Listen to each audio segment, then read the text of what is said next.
Hey everybody, welcome back to the channel. So I hope you can see me.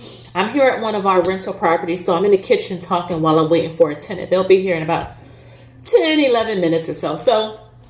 I wanted to come on first. Hold on, let me do my spiel. If you're new to the channel, welcome. My name is Shalise. I'm a mother, a wife, a worker bee, trying to get to financial freedom, have all these jobs, trying to do all the things so that we can hopefully relax one day and not have to stress about bills. So if that sounds interesting to you, make sure you like, you share, and you subscribe. And to all of my returning subscribers, thank y'all so much. I really do appreciate it. So you guys are doing good, right? I know the market since last Friday, has been kind of up and down a little bit, but everybody's pretty good. I saw all of your comments. So it's nice to see that the beginners, those of you who are seasoned, you're kind of like staying the course. You're not stressed out about what's going on. You understand that we're long-term investors into good companies and into good funds, and we're building our positions. And if we see a pullback, that's okay. That means the market is on sale. So I wanted to give you guys a quick update on some of the positions that we are currently building up. So you will see our current Costco position on your screen thing. So this is a position we are building up very, very slowly. Now, I know Costco has been a little bit flat. Remember, tech has been driving the market. So AI and all of that, all that type of stuff, that's really been propping up. And then you have NVIDIA, which is primarily AI, Broadcom, just different companies like that are in a lot of the funds that we all love. So VTI, VOO, SPLG, SCHG, SCHB, there's a bunch of them, but a lot of the like S&P 500 funds or the total stock market funds, like total broad stock market funds, if you look at the top 10 holdings in those, and this is from a beginners, you will see a lot of tech-based companies inside of those funds. Apple's, NVIDIA, Microsoft, Google, etc. Costco is not a tech company, okay? Costco is, when it comes to the different sectors of the stock market, I think Costco is like a consumer staples type of company, which is companies that people will shop at no matter what type of economic state is going on, right? When the pandemic first happened, Costco was still making money hand over fist because we were all stuck in the house. We all needed food and supplies, and we were going to places like Costco. So I like having companies inside of our portfolio that's not so, like tech heavy, because, when you get a lot of tech in your portfolio, in my opinion anyway, it's a little bit lopsided. That's why I love different types of funds, like VXUS, which I will share with you in this video, just slowly building our position up. And just a side note, the 3 positions I'm showing you today, we want to get 100 shares. So that'll be one of our investing goals for next year. Again, I'm not in a hurry because listen, Costco is like $900 some odd. And if you want 100 shares of that, it's going to take a minute. So I'm going to be using my investment planner. And let me just do a quick plug. So all of the shipping for those of you who placed your orders will be going out on Monday, probably a little bit sooner. If so, you will see the emails. So just stay tuned for those. Make sure you keep a peek out if you placed your order. But there's a tracker I will show you up on your screen. It's the fraction or share tracker. I'm going to be using that to build up Costco and Visa. Visa is another one of the companies, individual stocks that we're trying to build up. This is in the financial sector. I use Visa. And the crazy thing is that I used to pay them a lot of interest every month.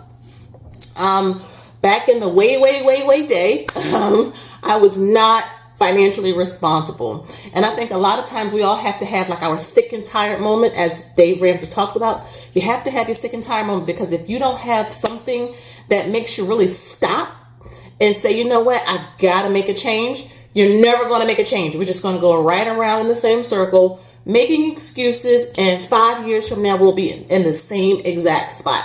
And I don't want to be in the same exact spot 5 years from now, okay? I'll be 46 if it's the Lord's will. Yeah, we want to build up Visa, and I am chewing gum, so I'm sorry, guys. It's late in the day. It's been a long day. I need this gum. I don't have no coffee. Yeah, so we want to build up Visa, and I was saying that I spent many years giving them money in interest. Now, yeah, it was my fault. I'm not even going to try to act like it wasn't my fault. But can you imagine getting paid from a company that you used to pay? And the thing is that Visa also pays a dividend. I don't know many of you that know that. Now, I know there's Visa, MasterCard, American Express, Bank of America. There's a lot of like banks that are on the market. If you did not know that, I know we talk about JP Morgan Chase a lot, but there's a lot of other ones. But I think I just personally like Visa, though MasterCard is a good one as well, but I just like Visa. And you see it up on your screen. I think we have 16 point something shares of Visa. And again, we want to get 100 shares in that. But Visa is like give me some rope here, $340 a share, which is expensive. That's why I'm talking about I'm going to use my fractional share tracker in the investment planner, because I'm a creature of habit. You guys know I'm tracking like a mad woman, but it helps. Like, I cannot tell you guys how much tracking my progress helps. Yes, it's boring sometimes. Yes, it can be tedious, but when the market is red, or if I need like a little boost when it comes to like our finances or just a clearer picture, going back and seeing the progress is so helpful. I cannot say that enough. And like I've said before, if the credit bureaus and the banks are monitoring what you're doing with your finances and tracking your every step, you should be doing the same thing for yourself, because we are the CEOs of our own finances, okay? We are our own financial advisors. Yes, it's great to go to other people, but you should know the state of your own finances, because God forbid something happens, you can tell your family, or your family can easily find some information. But yeah, wanted to build up Visa. So, the next goal is 20 shares. We'll see. I'm not in a rush. I'm not in a race. I know the holidays are coming up, so I'm just not, but I'm just slowly building a couple of dollars here and there. And just when we get paid on our normal paychecks, I can put like a couple hundred if I need to, but I'm always trying to use fractional shares. Always, because it's a game changer for me. And then VXUS. I wanted to get an international base. So in this video, I'm not talking a lot about tech. I'm not talking about SCHD. I'm not talking about any of that. I'm talking about just something different, right? That's why I like Costco. That's why I like Visa. That's also why I like VXUS. Now, I've started buying this earlier this year, I think it was, or late last year. I can't remember. But we got 50 shares. 50 shares of a great international ETF that pays a dividend, which is nice. And, that exposes us to some other markets. I think a lot of times, which is not a bad thing, we have a lot of tech in our ETFs or in our portfolios, but there's the more that I'm learning, because I'm always learning about investments and finance and economics. I'm always learning. You always should be a learner. You never just know everything. But the more that I'm learning, the more I'm thinking, I wish we would have bought some more international sooner.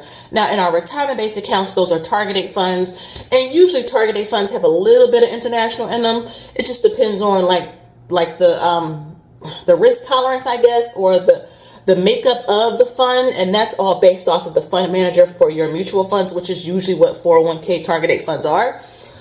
So they will go in and allocate international exposure, but on our own, in this taxable account that you see on your screen, we're just trying to build up VXUS to 100 shares again. Now, this one is the cheapest of the two that I just talked about, but still, just slowly building up that position. Again, not in a rush, just want some international exposure to some other markets, to some other companies through a fund. So I don't have to own an individual stock like Costco or Visa. I can have an ETF where it's more, diverse, and there is, just something else that I can add to the portfolio to help support it, right? Because I don't want to have most of our portfolios, probably YouTube is a lot of tech, right? Even if we have VTI. I love VTI, it has over 3,000 companies, but the top 10 holdings is mostly tech, and that's what's driving the markets right now. Let me ask you guys a question. Do you guys think we're in a bubble? Yes or no? Now, I know we will still buy and hold, because that's what I plan on doing. But do you think we're in a bubble? Have you started thinking about rebalancing your portfolios? We have. Have you thought about your goals for next year? Let me know down below. I love chit-chatting with you guys. Again, thank you guys so much for watching. Make sure you like, you share, and you subscribe. Smash that notification bell. If you want your investment planner, we have digitals and we have physicals, and we have an option for 13 13 private group sessions starting this December. So every month for the next whole year, accountability, motivation, transparency, community. It's about getting a seat at the table and staying there. We don't want to make any more excuses. Every dollar, you can put $1 into your portfolio. We have the $1 a day investment challenge. If you guys want to participate in that, the polls are up in my community post. You don't even have to pick that. You can pick whatever you want. Just invest at any amount that you can think of that you have at your exposure. Even if you have a dollar, you can invest $1 in most of these platforms. You may not think it adds up, but I'm telling you, it does. Again, guys, thank you so much for watching. And until next time, I will see you all in my next video. Ciao.